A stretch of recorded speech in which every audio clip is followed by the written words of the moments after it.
Hello दोस्तों, आप सभी का मेरे यूट्यूब चैनल में बहुत बहुत स्वागत है। जैसे कि आप देख पा रहे हैं, मेरे घर की हालत स्पेशली हॉल की हालत बहुत ज़्यादा ख़राब हो रखी है। और यहाँ पे मैंने हस्बैंड के कपड़े अंदर ही डाले हुए हैं क्योंकि बाहर बहुत ज़्यादा बारिश हो रही है, तो इस तरीके से फ़ैन के नीचे वो थोड़े नॉर्मली सूख जाएंगे।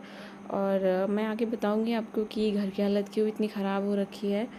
और यहाँ पे मैं टी टेबल का सामान थोड़ा हटा रही हूँ। उसके बाद मैं यहाँ पे जो डाइनिंग टेबल है वहाँ की भी थोड़ी डस्टिंग कर लूँगी क्योंकि यहाँ पे बहुत ज़्यादा डस्ट आती है। हम जहाँ पे रहते हैं वहाँ पर तो हर चीज़ में बहुत ज़्यादा डस्ट बैठ जाती है। हुआ ये कि मैं 7 दिनों के लिए मायके गई हुई थी और इस टाइम पर हस्बैंड जो थे वो घर पर अकेले थे, तो इसकी वजह से वो ये सब इतना मेंटेन नहीं कर पाते क्योंकि उनके जॉब का टाइमिंग ही ऐसा है कि वो अपने जॉब के साथ घर का ऐसा कोई भी काम नहीं कर पाते हैं। इस वजह से घर की हालत इतनी ज़्यादा ख़राब हो रखी है। तो मैंने उनके जो कपड़े थे जो हफ्ते भर से उन्होंने जमा करके रखे थे, उनके ऑफिस में पहनने वाले जो कपड़े होते हैं डेली के, वो उन्होंने इकट्ठे करके रखे थे। तो वो मैंने सुबह सुबह मशीन में डाल दिया था। फिर जैसे ही वो वॉश हो गए थे उसके बाद मैंने बाहर डाला, बट बाहर बारिश हो रही थी तो फिर मैंने उनको अंदर ही फ़ैन के नीचे सुखाया है। और यहाँ पर जो भी डाइनिंग में सामान रखा हुआ है उसका मैं डस्टिंग कर रही हूँ। और ये डाइनिंग हम लोग पहले यूज़ करते थे, पर फिर जब नया होम थिएटर आया तो उसको रखने के लिए कुछ समझ में नहीं आया उस टाइम पे, तो फिर हमने इसके ऊपर रख दिया। और फिर ये रखते रखते इसमें बाकी के पॉट्स और ये सब चीज़ें रखना स्टार्ट हो गई। और इतनी ज़्यादा धूल जम चुकी है काली काली यहाँ पर कि मैं क्या ही बताऊँ आप लोगों को। क्योंकि जैसे डेली डस्टिंग मैं करती हूँ तो इतना गंदा नहीं होता है, बस 7 दिनों से लगभग इसमें बिल्कुल भी ना तो कपड़ा लगा है ना कुछ भी अच्छे से क्लीनिंग नहीं हुई है। तो उसके हिसाब से मुझे अच्छे से डीप क्लीनिंग करना बहुत ज़रूरी है। तो मैं एक एक चीज़ अच्छे से निकाल के अच्छे से प्रॉपर क्लीन करूँगी क्योंकि हम जिस एरिया में रह रहे हैं वहाँ पे बहुत ज़्यादा डस्ट का इशू है। एक एक चीज़ में डस्ट बहुत ज़्यादा लग जाती है। पर अगर डेली क्लीनिंग होती रहे, झाड़ू पोछा के साथ डस्टिंग भी होती रहे तो इस तरीके की प्रॉब्लम नहीं होती है। और यहाँ पे मैं सॉफ्ट टॉय को भी अच्छे से क्लीन कर लूँगी। ये भी काफ़ी ज़्यादा ख़राब सा हो चुका है। मुझे ऐसा लग रहा है कि मुझे इसको पैक करके जाना था, बट मैं इतनी जल्दी जल्दी में चली गई कि मैं ये सब बिल्कुल नहीं कर पाई। और इसको क्लीन करके मैं इस तरीके से यहाँ पर बैठा दिया है। और मैं यहाँ पे घर की साफ़ सफाई के लिए कोई हाउस हेल्पर नहीं रखी हूँ। सारा काम मैं खुद ही करती हूँ, झाड़ू पोछा डस्टिंग कुकिंग सब कुछ मैं खुद से ही करती हूँ। इस वजह से जब मैं 7 दिनों के लिए बाहर गई हुई थी तो घर पे कोई था नहीं जो इस तरीके की साफ़ सफाई कोई कर सके। और जब एक औरत घर में होती है तो वो हर चीज़ को बहुत अच्छे तरीके से मेंटेन करती है, साफ़ सफाई डस्टिंग सारी चीज़। और अगर घर की औरत ही बाहर चली जाए तो इस तरीके की समस्याएं तो होनी ही होनी है क्योंकि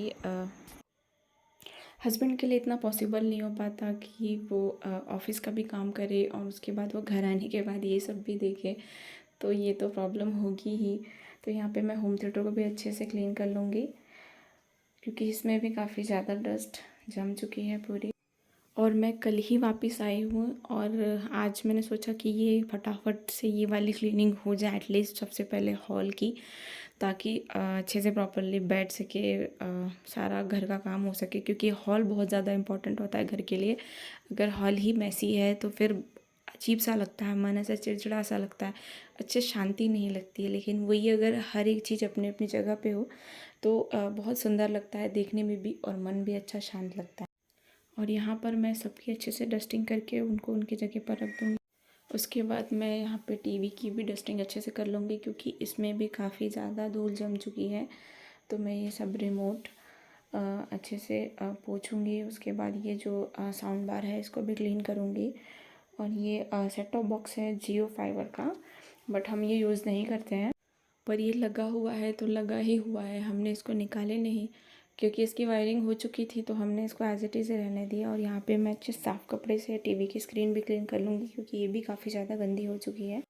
खैर घर तो बंद ही रहता था क्योंकि मैं 7 दिनों के लिए यहाँ पर थी नहीं, तो दिन में तो दरवाज़ा बंद रहता था। इसके बावजूद भी काफ़ी ज़्यादा डस्ट आ चुकी है। और यहाँ पे लास्ट में मैं एक टिश्यू पेपर से अच्छे से क्लीन कर लूँगी क्योंकि कई बार क्या होता है कपड़े से अच्छे से क्लीन नहीं हो पाती स्क्रीन और वो फिर बाद में नज़र आती है। और इस तरीके से अगर टिश्यू से क्लीन कर दे तो फिर ये सब नज़र नहीं आती है।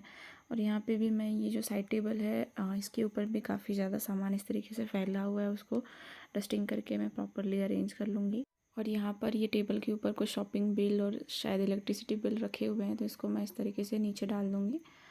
और सब अच्छे से पोंछने के बाद यहाँ पे ये मेरा गुल्लक है कछुए वाला, इसको टेबल को भी अच्छे से मैं साफ़ कर लूँगी सब तरफ से, क्योंकि धूल तो जमी है। और ये वाइट है इसलिए इसमें ज़्यादा डस्ट नज़र आती है, थोड़ा भी गंदा होता है तो तुरंत दिखने लग जाता है। तो इसको मैं अच्छे से चारों तरफ से क्लीन कर लूँगी, क्योंकि ये गंदा हो ही चुका है हर तरफ से। और इसके बाद मैं ये जो डाइनिंग पे पॉट था ये यहाँ पर रख दूँगी।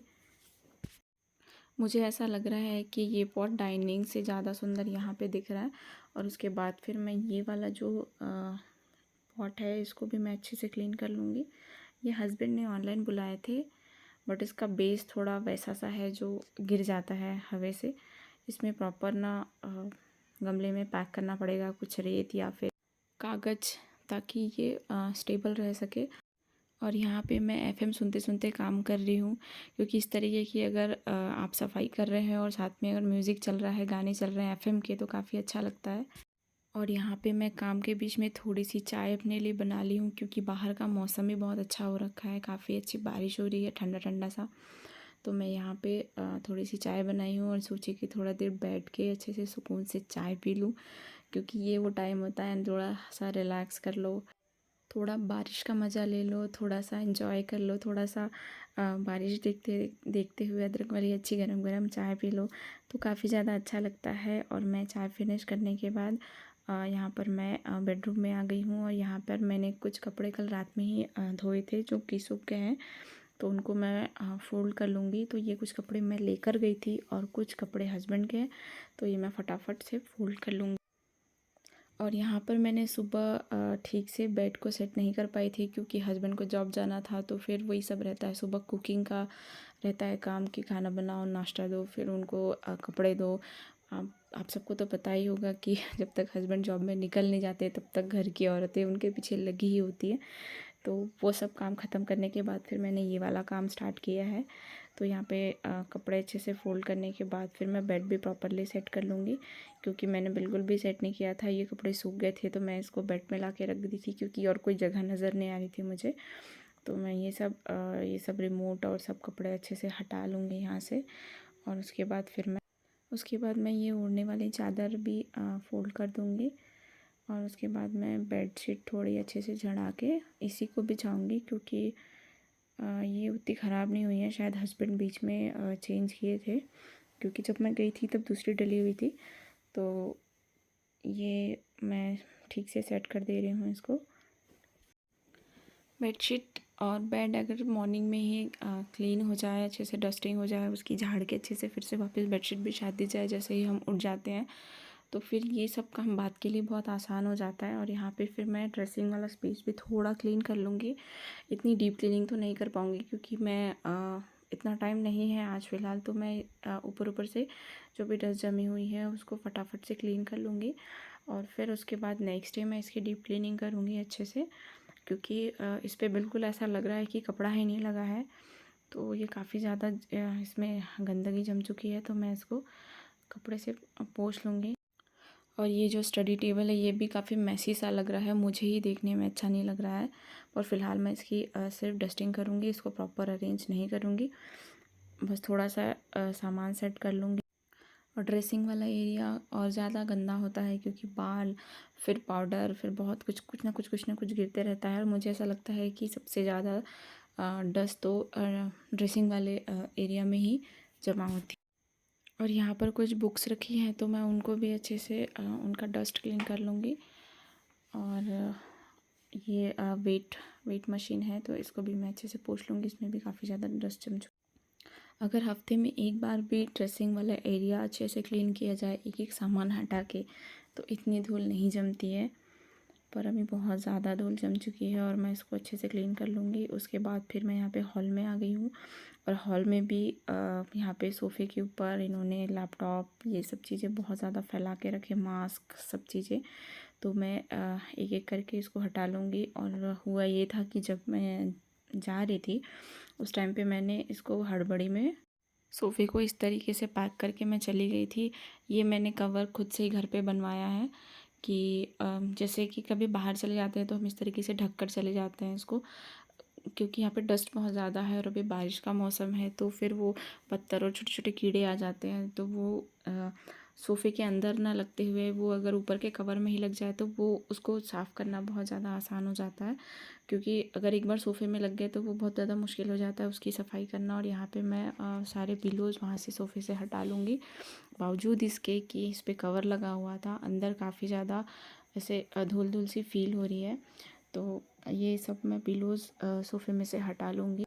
सोफ़ा और ज़्यादा गंदा इसलिए होता है क्योंकि इसके जस्ट ऊपर खिड़की है और खिड़की से थोड़ी ना थोड़ी डस्ट तो अंदर आती है। और इसका कवर भी मैं उठा लूँगी और इसको मैंने तुरंत ही वॉशिंग में डाल दी थी क्लीन करने के लिए, क्योंकि एटलीस्ट ये आज सूख जाएगा तो कल वापस मैं इसको फिर से बिछा दूँगी सोफ़े के ऊपर। और मैं यहाँ पे सोफ़े को अच्छे से हटा लूँगी क्योंकि पीछे भी काफ़ी ज़्यादा डस्ट जमा हो चुकी है।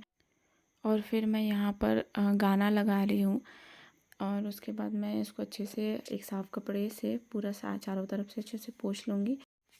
और ये सोफ़े के पीछे भी काफ़ी ज़्यादा डस्ट इकट्ठा हो चुकी है और डस्ट के साथ साथ जो बारिश में छोटे छोटे कीड़े आते हैं वो भी इसके पीछे बहुत ज़्यादा इकट्ठे हो चुके हैं। तो ये दोनों ही सोफ़े मैं अच्छे से कपड़े से पोंछ लूँगी। सोफ़े की भी डस्टिंग अगर डेली होती रहे तो इस तरीके की प्रॉब्लम नहीं आती है। जब मैं झाड़ू पोछा करती हूँ तो मैं पूरे पिलोज़ हटा के अच्छे से डस्टिंग करने के बाद वापस उनको प्रॉपर सेट कर देती हूँ। तो मैं सोफ़े को अच्छे से पोंछ रही हूँ, पीछे से भी मैं अच्छे से क्लीन कर लूँगी क्योंकि थोड़े जाले से लग गए हैं। और यहाँ पे हाल ऐसा है कि अगर 4 दिन भी इसको साफ़ ना करें तो तुरंत जाले लग जाते हैं। तो इस तरीके से मैं अच्छे से पूरा साफ़ कर लूँगी, पीछे से आगे से सब तरफ से। और उसके बाद फिर मैं यहाँ पे झाड़ू लगाऊंगी। और पहले मैं ये सोफ़े वाला जो पोर्शन है इसमें सबसे पहले झाड़ू पोछा कर लूँगी, क्योंकि जब वो पीछे वाला पोर्शन सूख जाएगा तो मैं फिर सोफ़े को पीछे खिसका के उसको प्रॉपर सेट कर दूँगी। तो फिर सामने वाला एरिया भी अच्छे से झाड़ू पोछा करने के लिए उतना स्पेस मेरे को मिल जाएगा। और सोफ़े के नीचे से धूल थोड़ी हार्ड सी जम सी गई है, तो इसको अच्छे से मैं दबा के अच्छे से झाड़ू करूँगी। और उसके बाद फिर मैं इसमें पोछा करूँगी। और ये विंडोज़ में भी थोड़े जाले से लग गए हैं खिड़कियों में, तो मैं उसको भी अच्छे से कर लूँगी साफ़ करने के बाद।